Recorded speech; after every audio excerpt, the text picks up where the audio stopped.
Hello and welcome to Journalist Hangout UK, the show where we discuss issues both African and worldwide which are affecting the continent. And we look at how those issues are seen at home and in the African diaspora. I'm Priscilla Nwikpo and I'm pleased to welcome our panel. Afua Hirsch, journalist, barrister and an author. Thamsanqa Zhou, journalist and broadcaster. And Ayo Johnson, journalist and specialist in African affairs. So what can I say, ladies and gentlemen? Welcome. So our first subject today, I'm going to come to you, Ayo. We're looking at the Showbiz Whitewash. This is a situation where Zendaya speaks about the fact that she's a much more acceptable representation of black in Hollywood. You know, this is a subject that I know that you're really interested in and concerned about. So when she said that, or when you read that she had said that, what did you think instantly? Well, there's a difference between half-truths and uncomfortable truths. This is uncomfortable truths. It's a fact. We forget about Hollywood. We find it in our jobs locally. We find out in our environments that if you are of a particular shade or description, society is slightly more kinder to you than otherwise. And so the question has always been for me when I heard that, knowing what I thought was true, was how much further I could have gone if I wasn't as dark as I am. But these are just facts I got to come to terms with. Interesting. Tam, I mean, we've lived in the United Kingdom for so long, history, colonialism and all of that. And to think that we're still discussing what is much more acceptable, as you know, as in looking at the different shades of, should we have not gone further by now? Well, for me, it's one of those things where I need to see the evidence. I know when something is being said often enough, eventually people will believe it. I can't get out of my head that interview Michael Jackson did with Oprah all those years ago when he was talking about the skin disease in his family and the fact that industry had portrayed what he looked like in his later years compared to what he looked like before as something that was related to how you should look.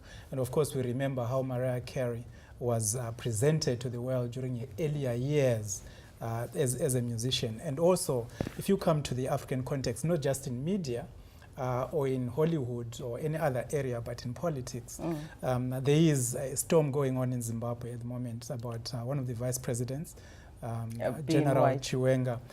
He did say just a few days ago that he had a skin disease that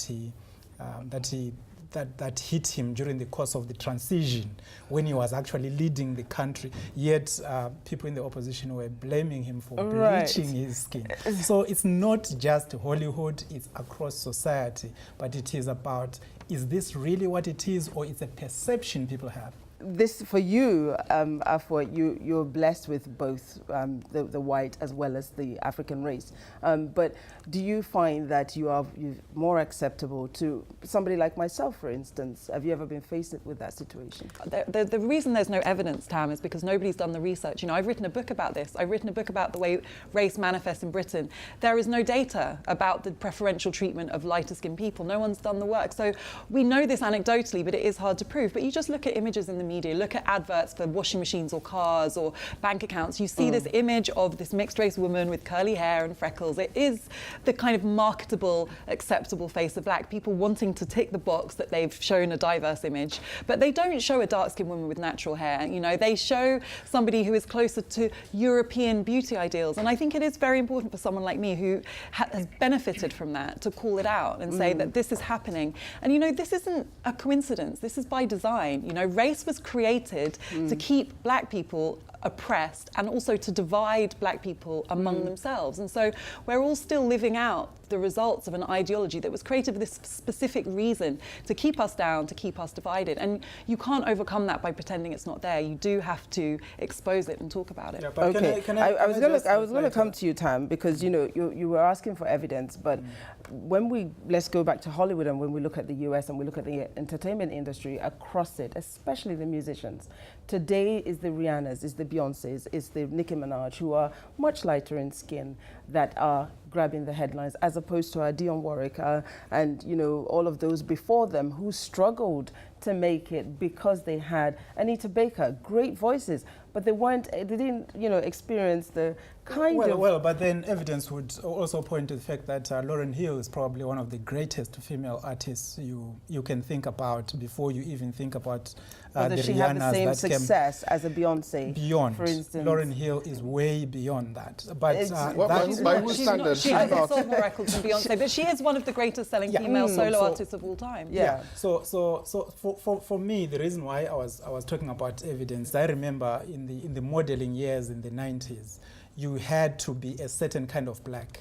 If you were fair-skinned like Afua or others, they were saying, well, we've got Latinos, we've got Indians, we don't need you. So a lot of young African women who were fair in terms of their complexion were kicked out of the modeling careers and prospects because they were being told they don't look African enough, they don't look black enough. So these things... I don't know about that happening, I don't agree with none of what you're saying there. I know, just on the back of what Tam is saying there, we've had this narrative, we can't get away from it. We've had the situation, for instance, when we look at the blues music, for instance, it was more acceptable when we had white bands that were made up of young white men singing it than we did when it was coming from black men, for instance.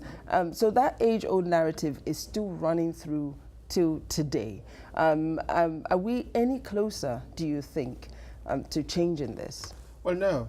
It's one of the reasons why Tam mentioned Michael Jackson there, which is why he had to go through those draconian measures, is why Afua said, as she rightfully said, that society has been kinder to her than anybody else. But I mean, and of course, I may say that society has not been very kind to me. So these are just acceptable situations that we have to come to terms with. But acceptable? Well, because society has determined that these are the norms. Why accept it? We're working within the confines of a society that either accepts you or suppresses you. And if you don't want to be suppressed, then you have to accept the norms and work as much as best as you can within those norms. But you've got to work harder. And that's the thing. Being of a certain shade makes you got to work harder, you got to work faster, and you've got to be slightly more competitive and have a slightly edge. Other than that, you've got to change your skin. I do think it's complex. I mean, you look at someone like Lupita Nyong'o, who has broken through. She is one of the iconic female actors in Hollywood. She's described constantly in reference to her skin colour, as if the fact that she's dark-skinned is kind of what is special about her. And so I think there is this phenomenon now where you can attract recognition as a dark-skinned woman, but yet then it starts to be this exoticized thing that always defines we don't have a sophisticated way of dealing with this, and I think that it's as frustrating when you have someone, or like Naomi Campbell, who for years has been able to be at the top of the fashion industry, despite being, and she's spoken out frequently against racism in the industry. When the last editor of Vogue, Alexandra Schulman, stepped down, Naomi Campbell was absolutely unrestrained in pointing out how white Vogue became under her leadership. So there have been these people who have been fighting the system and calling it out, but the reaction that they have and the way that they are received is still so simplistic, and we all need to become much more sophisticated. I hear you, Afua. We've had the racial disparity audit here, for instance. Prime Minister's pledging she wants to do a whole lot more. Afua's written about race, and we're all living it. But for me, I say this: we cannot change it until we begin to change the narrative, because for years and years the planet has been fed for centuries that black is bad, black is negative, black is, So do you think that living in the UK, are we anywhere near, given that we seem to be at a combustion point at the moment, aren't we? Well, I'm glad you're joining my camp, because it is about the narrative, it is about the perception. When these people are talking about Hollywood, talking about music, you're talking about fashion industry, they are talking about what they believed the market to want.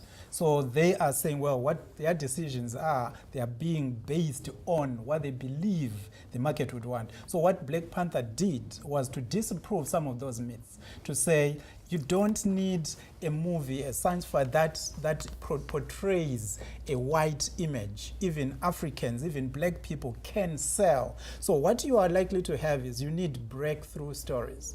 You need those stories which can be cited as evidence that you don't need to have a certain look, you don't need to look like Zendaya. I don't agree. I don't agree, because I think the truth is there. In the UK, for instance, we record 300 billion spent by people of black and ethnic minority community here in the UK. So we can't disprove the fact that the ability to spend is there. I remember in 2011 where there was a huge leak of Sony emails, and it was revealed that senior people within Sony were saying you would never cast Denzel apart from Denzel, you would never cast a black man as a lead role if you want a film to be a Hollywood success. They believed that it would limit its marketability. Right. And so they then perpetuate it, but they also create it. They also create the idea of who is the star. Magazines and movie directors are creating those ideas. I wish we had more time, because I think this is something that we really need that half hour for. Well, we're going to take a quick break.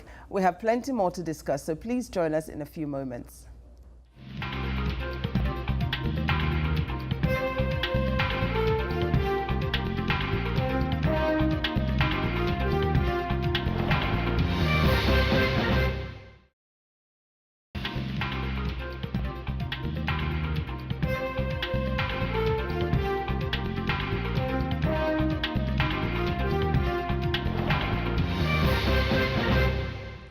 Hello and welcome back to Journalist Hangout UK. I'm Priscilla Nwikpo, and I'm pleased to welcome back our panel, Afua Hirsch, Thamsanqa Zhou, and Ayo Johnson. In this part, we're discussing, the recent, the recent offer by the V&A that they are willing to lend back the Magdala treasures back to Ethiopia.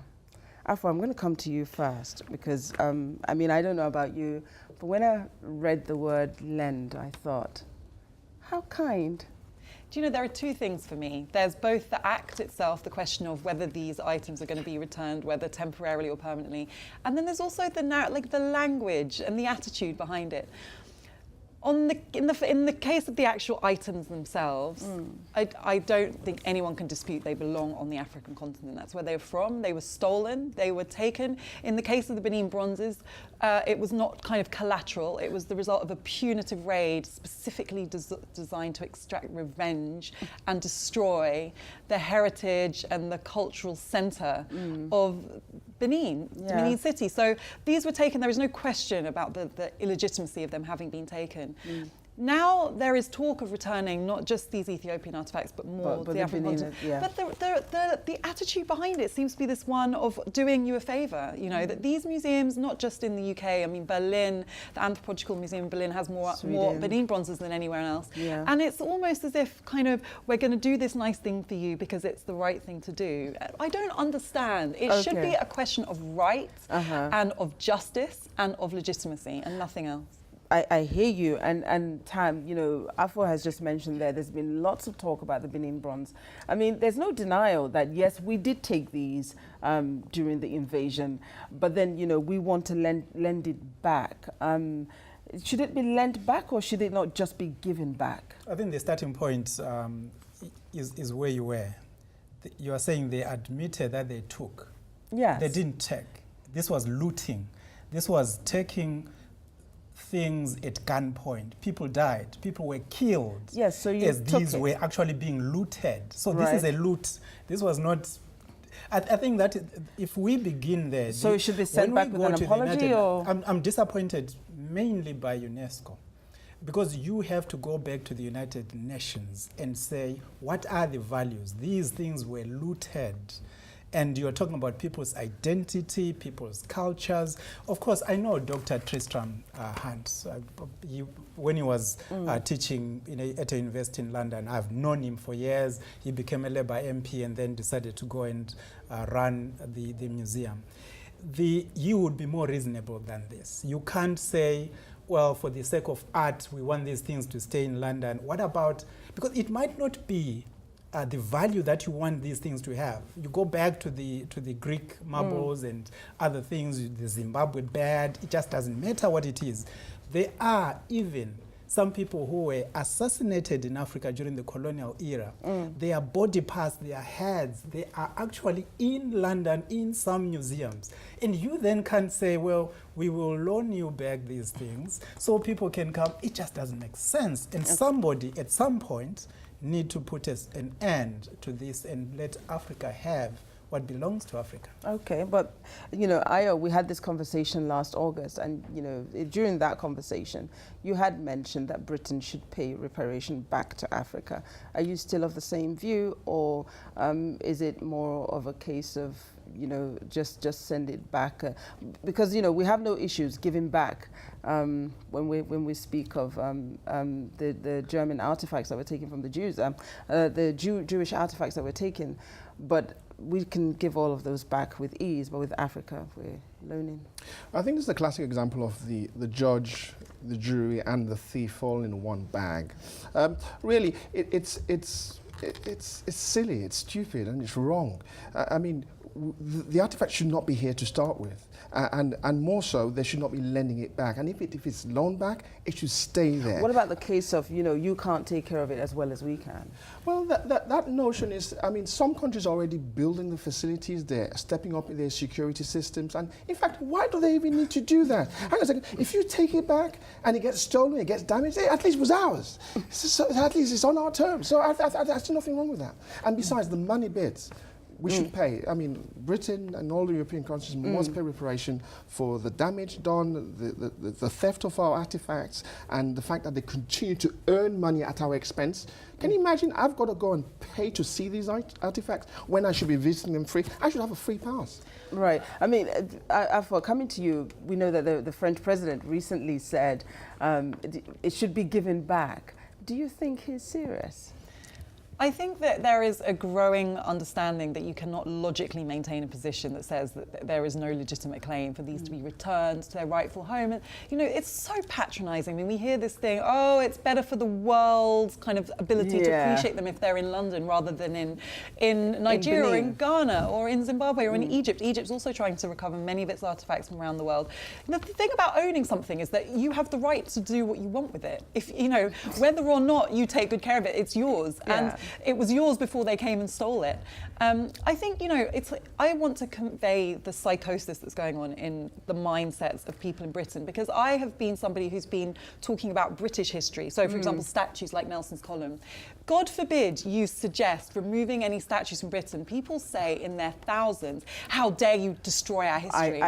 Imagine if Britain had gone around the world destroying other people's history, to which I say that's called the empire. Okay, so that's what they did. Most of them don't know. I wish we could go on, but we do have a very special moment today. So today is JH UK's first birthday. Oh, yes. Didn't realise. Does that mean we get cake?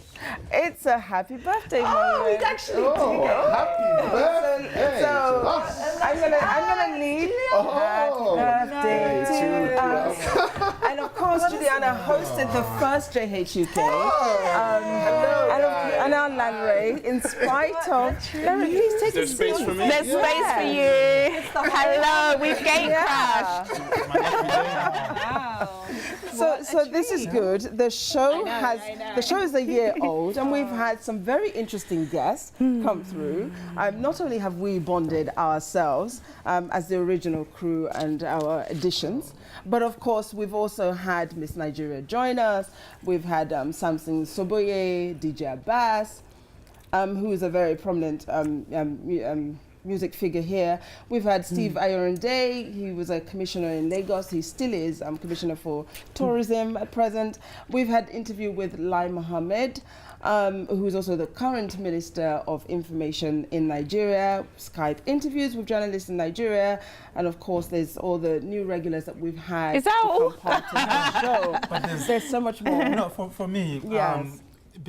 Besides the fact that the narrative, especially in West Africa, Nigeria in particular, Sierra Leone, in Southern Africa, in South Africa, when we were talking about the telescopes, the biggest in Southern Africa, we have had a baby on set. So yes, we have. Yes, we've had a JH nothing baby to celebrate. It is the fact that there's a new addition to the show. There's a new generation of JH UK. A new generation of diaspora Africans who will take this forward. So that is not congratulations, just crazy, guys. I have to say it's been a great show. The number of people that I run into We have great audience in Lagos. I ran into some fans in Lagos that tune in, and strangely, they asked about every single person. Oh.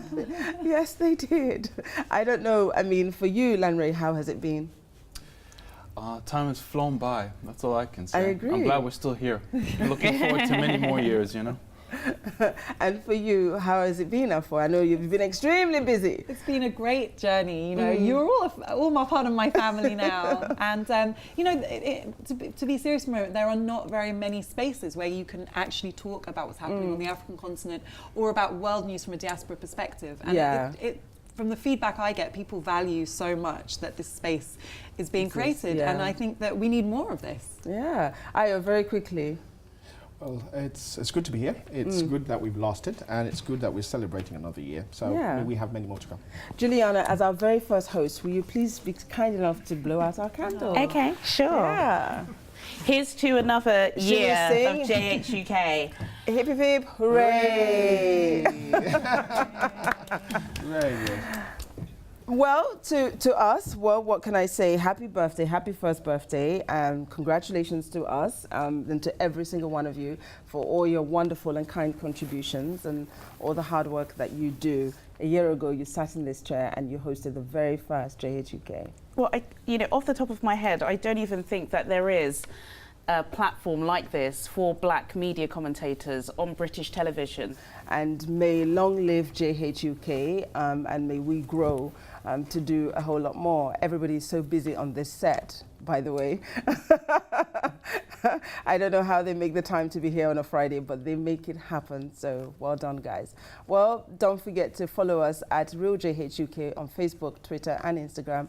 I'm Priscilla Nwikpo, and from the entire team here in London, goodbye. And thank you for watching JHUK. Bye.